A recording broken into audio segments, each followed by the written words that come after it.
प्यारे विद्यार्थी, good morning. आज हम एक नया खनिज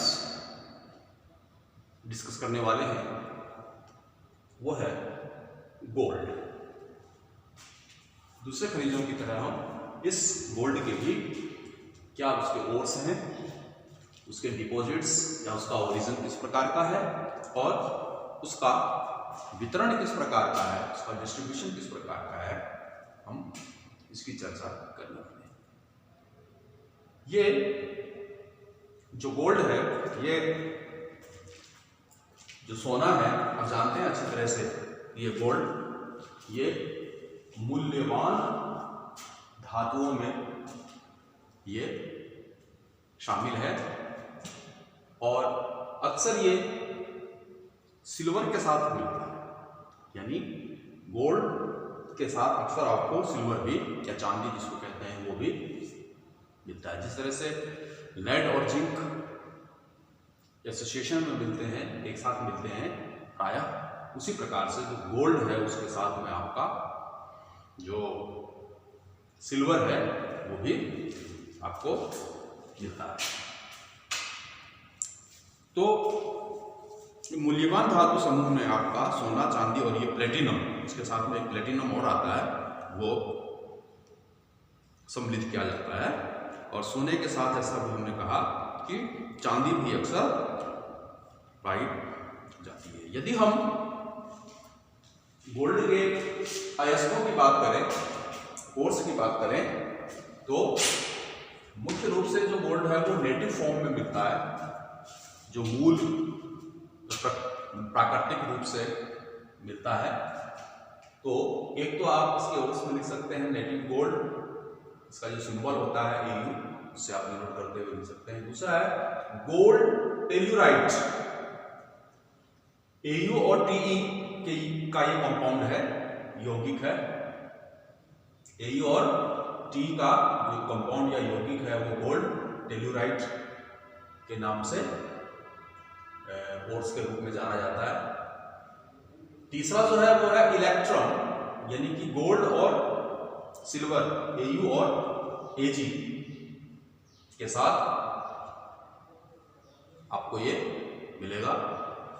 उसके साथ ही है एमलगम, चौथे आप ओर्स के रूप में आप इसको सम्मिलित कर सकते हैं। ये गोल्ड मिक्सचर है, ये सोने का मिश्रण है, इसका AU और HG का, AU और HG का जो मिश्रण है वो एमलगम या गोल्ड मिक्सचर कहलाता है।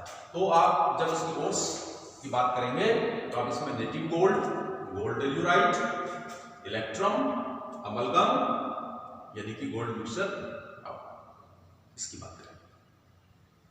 अब हम थोड़ा सा आते हैं इसके क्या ओरिजिन है गोल्ड का और इसके डिपॉजिट्स किस प्रकार के होते हैं, उसको आप थोड़ा सा देख लीजिए कि ये जो गोल्ड है इसकी जो उत्पत्ति है में वो जो प्लूटोनिक इग्नियस रॉक्स हैं, जो वितलीय आग्नेय शैलें हैं, उनमें आपको ये मिलेगा। प्लूटोनिक इग्नियस रॉक्स या वितलीय आपके जो आग्नेय शैल हैं उनमें। और उसमें यदि आप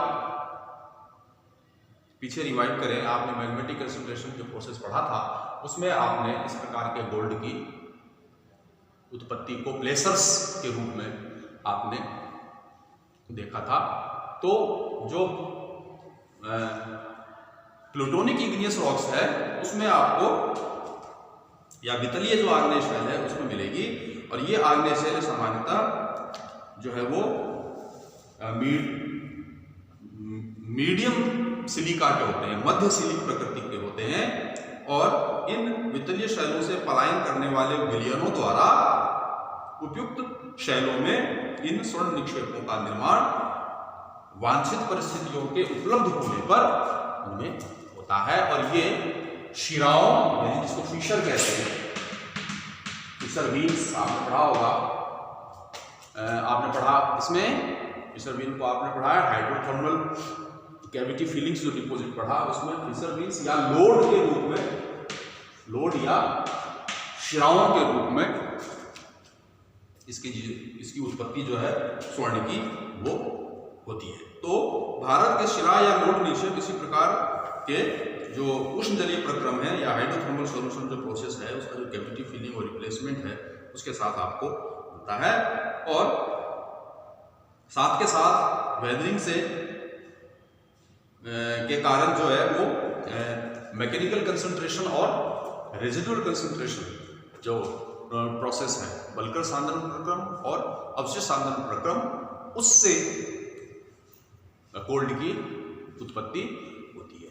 तो आप ओरिजिन के पॉइंट ऑफ व्यू से जब इसकी बात करेंगे तो गोल्ड के deposits magnetic concentration process, contact replacement process, hydrothermal solutions जिसमें कि कैविटी फिलिंग्स और रिप्लेसमेंट दोनों आ गए उससे होगा।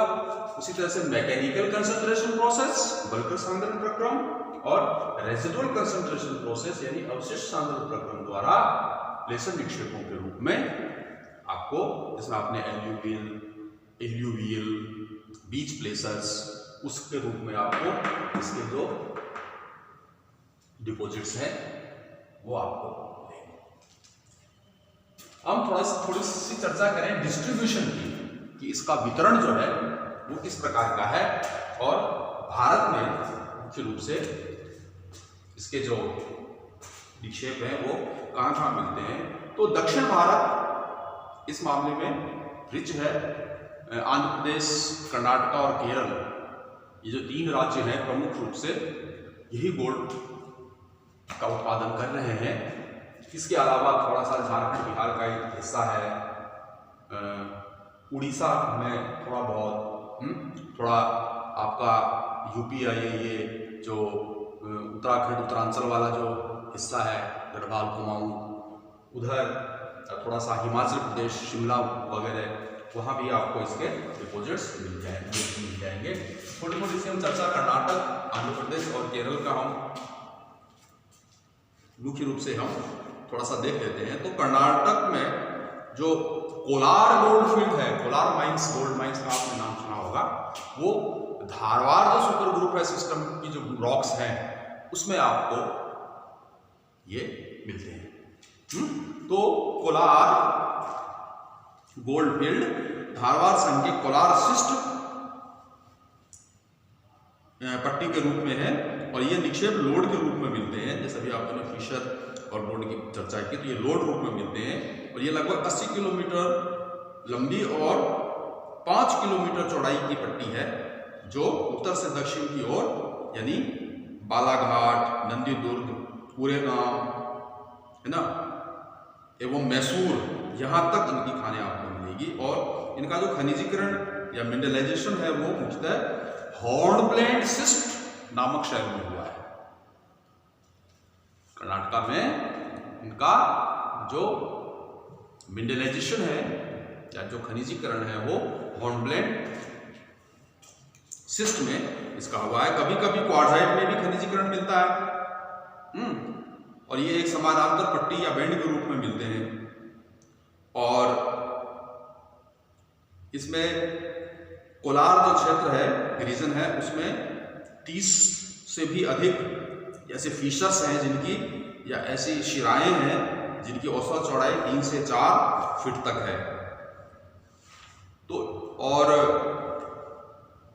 इसके अलावा थोड़ा रायचूर जिले में भी ये धारवाड़ सिस्ट में भी जो धारवाड़ सुपर ग्रुप की जो रॉक्स हैं सिस्ट की, उसमें भी आपको गोल्ड के निक्षेप मिलते हैं जो हट्टी के नाम से जाने जाते हैं। और इसमें 4-5 लोड के रूप में सोने का जो है वो खनन कार्य किया जाता है। तो मुख्य रूप से आपका कर्नाटक में जो कोलार गोल्ड फील्ड है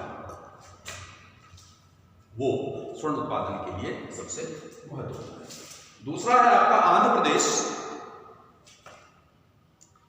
तो और ऐसा माना जाता है कि ये जो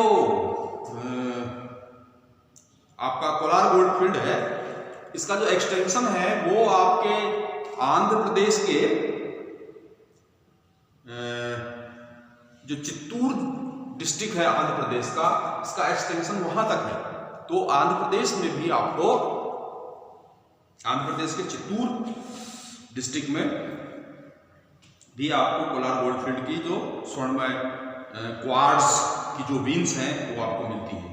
इसके अलावा अनंतपुर जिले में भी आपको इसी धारवाड़ शिस्ट की जो बैंड है उसमें आपको हॉर्नब्लेंड शिस्ट या क्लोराइटिस शिस्ट में आपको इस प्रकार के मिलेंगे।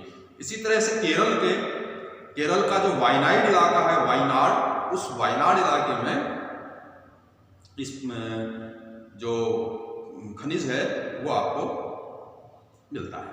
इसके अतिरिक्त जैसा कि अभी अपन ने चर्चा की कि जो झारखंड और बिहार वाला हिस्सा है उसका जो सिंहभूम इलाका है, उस सिंहभूम इलाके में भी आपको कुछ निक्षेप इसके मिल सकते हैं। इसके अलावा उड़ीसा का कोरापुट इलाका है, कोरापुट इलाके में भी आपको ये मिलते हैं। और उत्तर प्रदेश के लिए गढ़वाल है, कुमाऊं है, वहाँ आपको मिलेंगे। इसके अलावा कांगड़ा और जो शिमला है हिमाचल प्रदेश का हिस्सा, उसमें भी आपको गोल्ड के डिपॉजिट्स देखने को मिलते हैं। तो हम थोड़ी सी बात करें इसके उपयोग की, तो आप बेहतर जानते हैं कि सबसे अच्छा उपयोग जो इसका है, सबसे ज़्यादा उपयोग इसका किसमें होता है, जेवरात या ज्वेलरी में किया जाता है। तो सोने का अधिकांश उपयोग मुद्रा एवं जेवरात के रूप में होता है। इसके अलावा इसके उपयोग आपके दांतों के निर्माण में, टीथ, कांच एवं रासायनिक उद्योग में, औषधि निर्माण में और किसी भी मेटल के ऊपर इसके पानी को चढ़ाने के रूप में। तो इस प्रकार के कई सारे ऐसे यूजेस हैं, उपयोग हैं, जिनमें ये काम में आता है। तो इस प्रकार आप गोल्ड के ओर्स, इसके डिपॉजिट्स या ओरिजिन और डिस्ट्रीब्यूशन और इसका जो यूज है, उपयोग, वो आप इस प्रकार से आगे क्लास में मैं दूसरे खनिज को लाएंगे।